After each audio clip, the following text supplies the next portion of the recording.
What is up, everybody? Random Random Man here, bringing you my review for Taylor Swift, the official release party of A Showgirl in one take. Yes, Taylor Swift returns to the movies with this film slash, I guess you could say, promotion for her latest slash 12th studio album, The Life of a Showgirl. And going into this movie, if you couldn't already tell by my getup, the shirt that I bought specifically for last year's Super Bowl and all the friendship bracelets that I have on, I was looking forward to seeing it. Also, by extension, looking forward to listening to the album like I did a couple of nights ago when it dropped.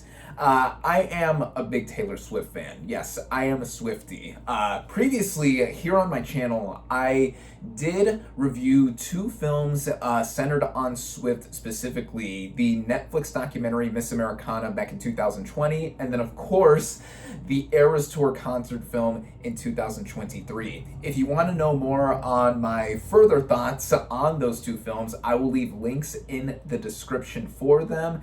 And now, in between the Eras Tour, the film from 2023, and then her wrapping up that big, groundbreaking tour last year in 2024, a lot has happened to her. And she has, mostly on the music scene, remained quiet. And then, of course, the big news came out in the last couple of months that she has gotten engaged to her now fiance, Travis Kelce. And then she announced that her next album, The Life of a Showgirl, would be releasing, and now it's already been released. And then she also announced that a film would coincide with it, and that shows that she has returned to the movies, as I said, and there's a whole big kind of promotion and tie into what now has been seen with streaming records being broken once again, that she's already set before, from Swifties like myself and fans all over the place going crazy for it. Again, I am a Swiftie, and here I have, I've shown this off before, here is a sealed copy of the Target exclusive version of the original Fearless album. This is the one that made me a Swiftie back in 2008. And then, since you can't see given the lighting that I have here, this is a vinyl record of 1989, Taylor's version that I got a couple of Christmases ago. Shout out to my family that got me this. And yeah, between these two albums, I would say these two are my favorite eras of Taylor Swift. It's hard to decide between both of them because I was in middle school when Fearless came out. 1989 came out when I was in high school, so these are during my formative years, you could say. But I mostly like all of her music, and then now, like I've said, she is now or has released a dozen studio albums. And the movie would be interesting to see because, of course, it's gonna give all of us Swifties a time to come together and rejoice and celebrate the release of this album and just see what she would bring in this now new era after she took about a 1.5 year break. The last album she did, the Tortured Poets Department, from last year, April 2024. Yeah, that was a 1.5 years ago, now that it's October 2025. So yeah, like I said, going into this thing, I was looking forward to it. It was going to be for one weekend only, so from October 3rd, October 4th, and October 5th. Today is the 4th specifically, Saturday. So I went out and saw this thing, as I showed with my ticket stub, in theaters, where it will only currently be available until the end of the day tomorrow. But yeah, so what is this film comprised of? This film specifically is comprised of the premiere of the music video for the first song slash lead single, The Fate of Ophelia, and then there are exclusive lyric videos for the rest of the 11 songs that are on the album. So every song gets a lyric video except for The Fate of Ophelia, and then interspersed in between are interviews on Swift, or with Swift, giving context as to her songwriting process, in writing each one of the songs on the album, and also some behind the scenes snippets slash segments slash vignettes on how she made the music video for The Fate of Ophelia, which she wrote and directed, and for a long while now she has been directing her own music videos, so we get to see the process and just how she collaborates with a ton of people. But yeah, so the film began. The film begins with Swift herself giving an introduction. By the way, the movie itself started right away. There were no previews aside from, the pre-trailer previews you would get when you go to the movies and all that. It was just a couple of promotional stuff for my local chain specifically, and then the movie started, as I was the only one in the theater initially, and then a family of three came in just after the Fate of Ophelia music video premiered, but I'll get to that later on. And yeah, so the movie begins with Swift giving an introduction, thanking us for being here and being in the theater, and then celebrating the release of her new album. And then she premieres the video for the Fate of Ophelia. So technically, as I'm going through, given that I have my laptop out in front of me, I'm going to go through song by song as to what the film was going through and just describing and such. So technically you can say this is my first ever review of anything music related, like my first review of a music album. But don't expect me to go all super analytical or all Anthony Fantano on anybody, because no, that's not what I'm going to do. I'm not going to go into too much of like the whole logistics of the album, the production, whatever. I mean, I barely know how to review movies or talk about movies in the first place. But yeah, the Fate of Ophelia. We get that music video premiered in front of us, and first off, it shows how this album compared to the previous album she did, Tortured Poets Department. It's quite a stark contrast in tone, because this is a lot more lively and upbeat, while the previous album was a lot more downbeat and just a lot more introspective, and it showed off a lot more of her songwriting capabilities and just had a bunch of things in between. There were quite a few songs I did like off of that album and such, but we got the music video for the Fate of Ophelia, and just immediately it begins with a simulated long take, and just, of course, Swift showing off what she's able to do with singing and, dancing with the choreography. A bunch of the people, she got a lot of the people from the Eras Tour back to participate for this music video, and other collaborators that she has done music videos for in the past, including Rodrigo Prieto. Orale! He's Mexicano, so I gotta shout him out. He's multi-Academy Award nominated as a cinematographer, and just, other collaborators that we see in between, which are also shown in the behind-the-scenes vignettes. And yeah, we open with a simulated tracking shot, and she's going through different eras or just different periods of what it would be like to be a showgirl, given the whole theme of the album. And it ranges from, being in a Bubsy Berkeley type of choreographed number to being a burlesque dancer. And then, of course, given the title of the track, referencing Ophelia, the character from William Shakespeare's Hamlet. And I think the music video was so well produced, and like the rehearsal and the choreography and just how every detail she has in just leading this whole thing, as we see in between a bunch of the other lyric videos for this whole album, or this showcase of the album. I think that was immediately worth seeing this thing in the theater. The movie ticket price was $15 plus tax, so I think it was $16.20 total if I remember correctly. So yeah, this is a premium experience, and just first off, seeing that music video, which is going to eventually premiere on Taylor Swift's YouTube channel tomorrow at 6 p.m. local time for me, but I was so happy to see that video and just seeing it loud, seeing on the big screen in my movie theater's version of a premium large format. So that was great to see. And then we get some behind the scenes footage, and then in between we get the lyric videos, which I'm about to go ahead and go through each of the songs here. The second track is called Elizabeth Taylor. Of course, this is in reference to two-time Academy Award-winning actress Elizabeth Taylor, and Swift basically goes through like the similarities between her career and Taylor's career, basically. And oh wow, they're both I just realized that now. Taylor's last name is Taylor, and then Swift's first name is Taylor. Oh my god. But in any sense, I liked what she was going for in the direction of the early part of the album. And just to quickly say, when I first heard this album 2 nights ago when it dropped, I would say that I did enjoy it, though it's not my favorite thing that she's done recently. And also, trying to listen to this thing on Spotify was a struggle at first. I mean, I have Spotify Premium, so the first 5 minutes after it launched, I mean, the app or website kept crashing, and I was like, do I listen to it on here because I don't have ads, or do I listen to it on YouTube because all the songs came out immediately on YouTube? Whatever. I eventually got it up, and I was listening to the album nonstop. And with this album specifically, like I said, in contrast to Tortured Poets Department, you see a different direction or style that Swift is going for. And, you know, with the first couple tracks, I was really enjoying that and trying to get into the lyrics as well, too. And we get to see and hear Swift's insight before each one of the lyric videos, as I said.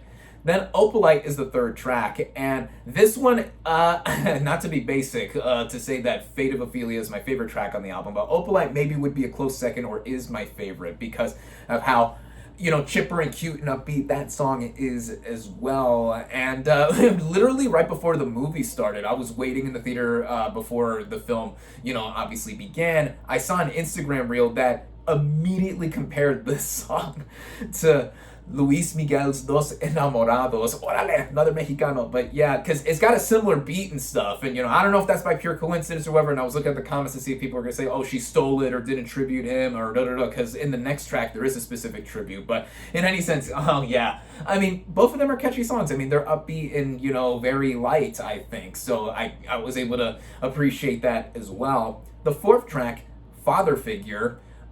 This one has a specific interpolation of Father Figure by George Michael, the late great George Michael. And, you know, that song I was real into as well. And, you know, Swift's whole insight onto that song as just to looking up to a certain figure, you know, someone that you love familially, like a father figure, or just anything else like that. That's great.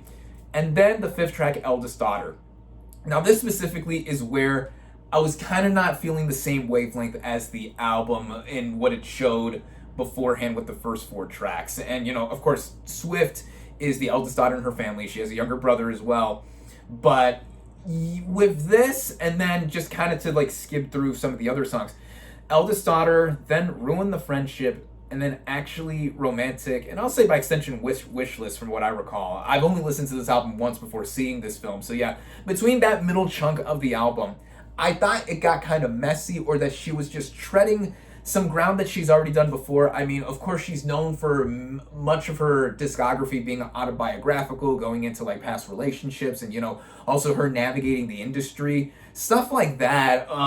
You know, I thought, you know, it was well produced, but what she was trying to say, or what she was saying from what I was gathering, even with some of her insight giving a lot more context, you know, she was just going through something that I've heard before and also not heard as well as before, I would say. I mean, that's how I was feeling like when I was first heard this thing a couple nights ago and just hearing the songs there. But, you know, I mean, they have a couple nice hooks, and then, of course, people are already speculating or have been speculating as to who she might be going ahead and hinting at or talking about with these songs, all that. But, yeah, then we get to, you know, Wood. She talks about how, you know, about superstitions, you know, how you knock on wood on something if you don't want to jinx something from happening or like getting bad luck or whatever. Canceled, same thing as to like how, you know, her perception or how she's perceived. And it's also not just by extension of her being a big public figure with the song Canceled. I mean, just anybody, like, you know, you're looking through your Instagram comments or how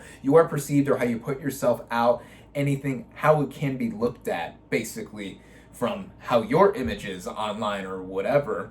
And then Honey, the song Honey afterward, that is when I was really getting back into the album again. I mean, I think Wood and Cancel kind of brought me back on that wave, but then Honey, you know, she talks about how, like, you know, the times she's been called honey have been kind of condescending or disparaging, because usually when someone calls you honey, it's a term of affection or endearment, but then that one I thought was, you know, a bit of an uplifting one as well, too. And then the final track, the 12th track, The Life of a Showgirl, the titular track of the album, has the only feature on it, and that is Sabrina Carpenter. And I really like Sabrina Carpenter as well. You know, she's really blown up in the last couple of years, and deservingly so. I mean, I think she's just really early on in her career now. What is it? She's in her mid-20s. She's, like, really going places, and, you know, Taylor Swift is about a decade older than her, but, like, you know, both of them are still active in the industry. And also, with Swift explaining her kind of mantra on this song, she wanted Carpenter on the track itself because Carpenter opened for her during the Eras tour, and also I saw it as, like, you know, kind of like a passing of the torch of sorts, or like a passing of the mantle, or showing that, yeah, she can take on this industry like she has, and she really has the guts or like going ahead and doing that as well. And I thought that ended it well. And in between, you know, we get glimpses of like the story that she's trying to tell with The Life of a Showgirl, with the titular showgirl being named Kitty and all this other stuff in between. And when watching this overall, this film ran for about an hour and a half, which, wow. The album is, actually, it says right here, 41 minutes and 40 seconds. So, obviously, to make it feature length, we have the music video for The Fate of Ophelia play at the beginning. It also played at the end, because then after the Life of a Showgirl lyric video, it circles back to The Fate of Ophelia. And Swift gives context to that one, and we see the video played again, which I was so happy that it ended with the video playing again, because I love the video, as I said. And the family of three that I mentioned earlier that came in front of me, they came after that video had already played initially, so they got to see it, I guess. And it was cool seeing the vignettes or behind the scenes stuff in between show the making of certain segments and coming together, and then seeing the music video for a second time during the film at the end before it concluded. It was nice to see, because you get to see the whole process as to what Swift was thinking of and collaborating with other people like choreographer Mandy Moore. No, not that Mandy Moore. She's known for choreography on movies like La La Land and other stuff like that. So all that coming together, yeah. And like I said, I guess since technically I'm reviewing the album as a whole, I had a bigger appreciation for the album after seeing this, promotional film now in theaters, and it's still not necessarily my favorite thing that Swift has done recently. It's interesting also to see, like, the contrast in tones, and also how both of these albums, both this and Tortured Poets Department, I should say, have been perceived, because I know not everyone was a big fan of Tortured Poets Department last year. I personally really liked it a lot. It was personally one of my favorite albums of last year, but seeing this new era that Swift is getting into, I think it shows, even if not everything lands, or it's not, the same thing to be fell upon positively for everybody, I think she shows that, her constant reinventions that she's known for still make her, like, relevant, and she's changed the music industry so much. I mean, again, I literally grew up with her, like, first hearing her songs when I was in middle school. Now I'm 28, so like there's all this coming together to see that, and of course she's affected millions of people worldwide, and that, so seeing this come together, I mean, the production that we see and how all this is put together with the album specifically, I'm talking about the album more specifically, I think part of this is also attributed to how, all the tracks, it says here, I'm on the Wikipedia page, by the way, all the tracks are written and produced by Taylor Swift, Max Martin, and Shellback, except where noted. Those last two guys, the last two names, they are working with Swift here for the first time since 2017's Reputation, which I was not the biggest fan of when it released. I have to be honest, and kind of like how people are feeling the same way between Showgirl and Tortured Poets, with these two being the last two albums that Swift has done, on top of all the Taylor's versions that she has done for her albums before. She also got her master spot back in May. Again, a lot has happened in between the Eras Tour film and this film now being released in theaters. But anyway, I'm getting sidetracked. But overall, like, how I would say watching this as an experience in the theater, I mean, I would like to see more of these be released in theaters, at least with like big name artists to like coincide and give us like insight with what they were thinking with the songs before listening to them, and then also like something else cool like the Fate of Ophelia music video, all that put in. So I think that's cool. I mean, I don't know too many other people besides Taylor Swift who have like the big notoriety and power that she has for it to be done so, but I think, Beyonce had her concert film released months after the Eras Tour back in 2023, so obviously Beyonce is huge. I really like her as well. So that's what I'm wondering and seeing, and how all this is, gonna coincide, because, a lot of people are surely going to have a lot to say. Of course, Swift has dealt with her fair share of criticism and praise, among other things in between. But, I'm still a fan of her, clearly. And even if this album necessarily didn't reach greatness status, her latest is not her greatest. But I think it's a further testament in showing off her lyrics and showmanship. Like, her latest, if not greatest, lyrics and showmanship, because she still shows off like what she has done. She's been in the industry now for a couple of decades, most of her life by now. I mean, her debut album, I think, came out 20 years ago next year in 2006. I was like, whoa, so 2026 is going to be the 20th anniversary of that.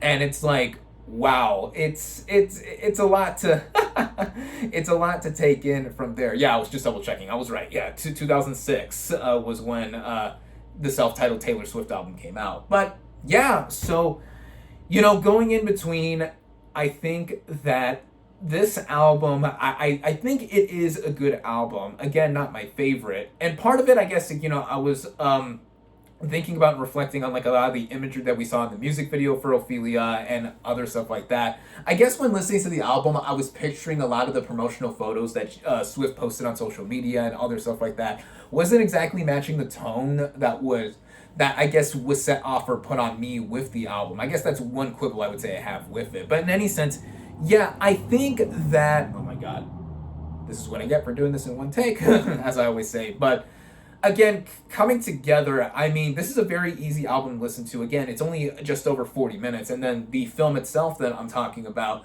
is about an hour and a half. So, of course, Swifties have already seen this thing. Maybe they're going to go see it again. Or if you haven't seen it already, you got until literally tomorrow night to go and see this thing in theaters. And what other competition does any film or any other film have besides this film this weekend in theaters? I mean, this is clearly going to be number one at the box office, obviously.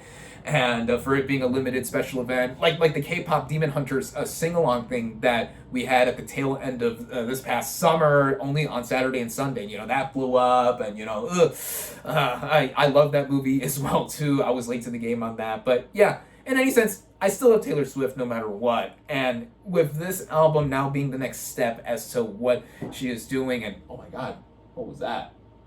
Did you hear that pop? Jesus, oh my god. Again, one take problems, but whatever. But yeah, so with all that being said, I would say that, this gives insight as to what Swift is thinking with this, and, as a promotional tie-in or whatever. I can think of a lot worse promotional tie-ins, especially that, this gave us, again, that music video that I'm probably going to have on repeat when it finally drops officially on YouTube tomorrow, and other stuff like that. I mean, that song is a bop. Again, Opalite, I love as well. And yeah, I wonder what people's favorite tracks off this album are compared to what I've given with my own 2 cents with the record specifically. But yeah, all in all, I would say that this experience I did enjoy, and I have a bit more of an appreciation for the album regardless. And with all that being said, so I guess, final verdict. I mean, I guess I'm giving a final verdict for this whole film experience that I just witnessed and for the album specifically. So I guess with both of these things coming together and taking into account,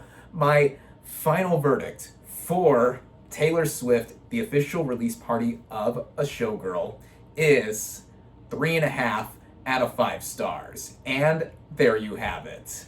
Thank you all, as always, for watching. Be sure to like this video, comment on what you thought of Taylor Swift, the official release party of A Showgirl. Social media links in the description. Subscribe to my channel for more, and I'll catch you on the next movie review.